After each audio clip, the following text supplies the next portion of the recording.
Folks, welcome back to the farm. Just, there you go, kitty. Just returning one of the barn kitties back to the barn.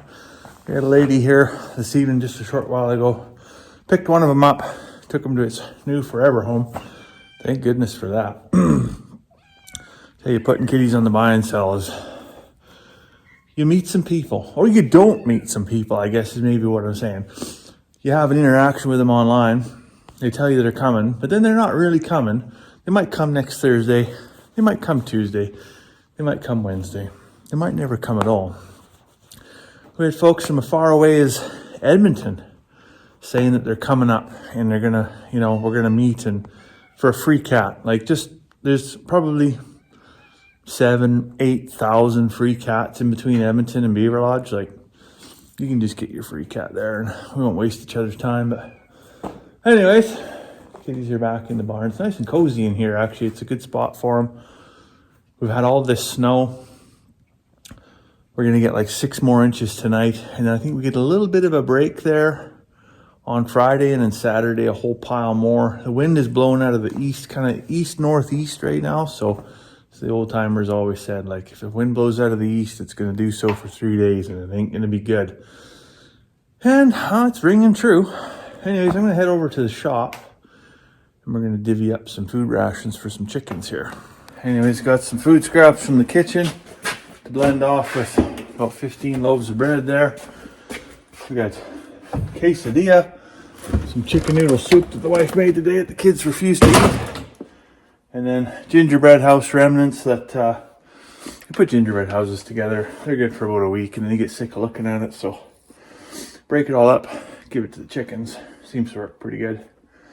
A funny thing happened today. My mother-in-law called over just after supper time. She said she ran into, that's my wife's cousin or second cousin 3 times removed, or I'm not sure. I'm not sure the whole connection there. But anyways, ran into him at Costco, and he was asking since I someone seen one of my videos or whatever, and then was asking since I had retired as the fire chief if I just sit around home and just make TikToks and YouTube videos now, or just like, am I just a bum these days or what? But no, actually, I today, as I've always since leaving home as a wee bairn, have always been gainfully employed outside of that organization. So still going to work every day, still get up at 5, still going to work, coming home, eating supper with the kids, get them off to bed, and then I do this. I come out and I just try to crush it. Work for 3-4 hours at the end of the day kind of thing, just to try and build the farm. Probably not turn a profit, but hey, it's one more thing that just kind of gives me a little bit of purpose, build some equity in something maybe to give to the kids. That's kind of the 4th generation curse, right? Like, our parents are not really handing us down anything, so we're trying to build something to give to our kids, hopefully, that is worth fighting over, I guess. But anyways, the life of a loop farm is that, if you watched my videos over previous years, I'm all about like regenerative agriculture, reduce your inputs as much as you can. This is one thing where the principle, I do the work for the principle, and it's kind of like cutting off your nose to spite your face, but I put out a whole bunch of content about how much food gets wasted from the grocery stores, how it goes to landfill, how many million tons of CO2 go into the environment, how we're basically just giving it to the environment, and our kids are going to be left with, just this trash can of a planet. Anyways, got signed up on the Loop program. So now, instead of on Saturday taking 3.5 to 4 pails of feed over to the chickens, and then they're good for the week, right? So one big input and then nothing else for the week other than collecting eggs, right? That's a pretty sweet deal. Is every night coming out here and opening like 8 loaves of bread, a thing of buns and some bagels, soaking it in yogurt drinks, maybe eggnog, and then take it over there and collect the eggs. So it's a smaller input, but it's like consistent every day. And like the thing that I really wasn't prepared for was like, I knew it was a thing, but you don't really realize just how impactful it is until you're doing it, is all these plastic bags all these bread clips, all the little plastic clamshells that got like Caesar salad and pickled eggs and all this other stuff that all comes in a container, right? And so you think you're offsetting all the food waste that goes in, but it's actually incredible just how much plastic waste is leaving our grocery stores as well. And I don't have a good solution to fix that yet. I mean, you try to pack it all up and maybe we can recycle some of it, or again, I don't know, like what can you do with a bread bag? Like some of it we're going to repurpose because the wife's baking bread or whatever, and we can use some of the bread bags and we can use some of the bread clips. But when you're getting like that whole table there, that's all bread, right? That's probably, 50 loaves of bread right there.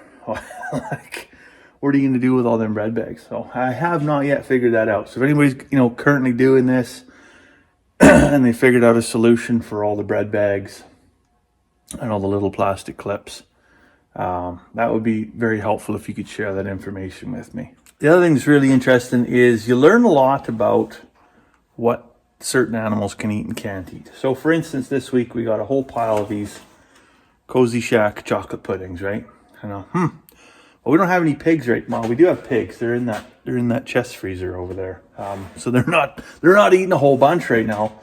But what do you do with this? Well, you can't give it to the dog. It's got chocolate in it. Well, did you know that chickens also cannot eat chocolate and it can kill them? And I don't know, like I've done previous videos on like onions and stuff like that, like potato peels and like how, everything in moderation. Apparently chocolate's pretty deadly. I haven't figured out how deadly yet. I don't have a quantitative number necessarily. And even once I get that quantitative number, I don't know what that equates to in how much chocolate pudding, versus just like a bar of chocolate. But nevertheless, if you didn't know that, something to avoid, I suppose. So I just came in the chicken house to bring them their bucket of food and get the water bucket so I could fill it up. And this one right here just shot a baseball size all down my bingo pants. Wasn't ready for that. That's the trouble coming in. So summertime's easy, right? The sun comes up at 5 o'clock in the morning. I can get up. I can do all these chores.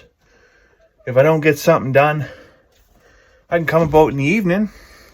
There's still lots of daylight. They're not sitting up there waiting to dive bomb me because they're probably too busy chewing up the wife's flower bed. So I can come in here and do all kinds of stuff. But when wintertime like this, it's getting dark at 4:30, 5 o'clock. They're already sitting up there waiting to just let her buck on a guy as soon as he opens the door. Not impressed right now. I gotta go do laundry. As unfortunate and as gross as that experience was, there is actually quite a bit I can learn from that though. Did you know that chickens don't pee and poop? They do, like it all happens at the same time. But you can look at your chicken poop, and if it's too white or if it's too dark or if it's too runny or if it's too solid, it's telling you all kinds of things about your bird's health and maybe about their diet. And judging by that, I'd say they're getting some grit. You're getting lots of protein. They got a bit of calcium. And just by sheer volume, they're not underfed. So,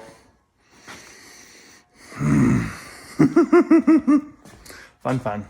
Anyway, since I'm filling up the chicken water, a little update on if you remember from the other day, I got my Amazon package, which was this big, basically an upside down cake pan with heat trace underneath of it that you plug in the wall.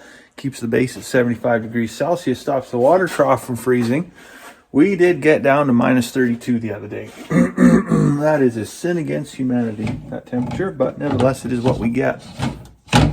And the water did not freeze. So I'd call that a success. Haven't got our power bill yet. That is the one thing. So A, it hasn't burned the chicken house down. That's good.